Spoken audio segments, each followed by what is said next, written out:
کسانو خپل منځ کې ورانه ده د دې نیک عمل قبليږي او نه قبليږي. دا صحیح حدیث کې راغلی چې موږ دا بار بار بیان کړی دی.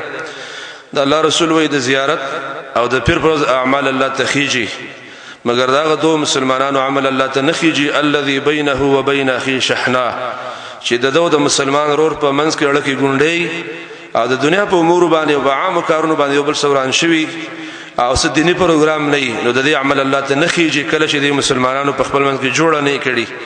او د الله نبی فرمایي چې ملائکه ته الله وایي انذروا هذین، دیو ته انتظار وکي حتی یصلح، تر دې چې جوړه وکي، چې جوړه نه کړي د عمل مرخه جوړي.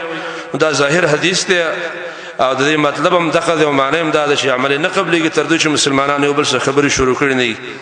او دې کې دنه تفصیل شته چې کله ادب غرضی سره خې سره لګي خبري بند کې د ادب د پاره، بچی سره خبري سره د درې ورځې بند کې د ادب د پاره، یا یو بل ملګری شاګرد د غسر خبري د درې ورځې بند کې د ادب د پاره، هغه ستاب ادب غرضی او غلط تعذيب ورکول غرضی. دا صورت مستثنا ده.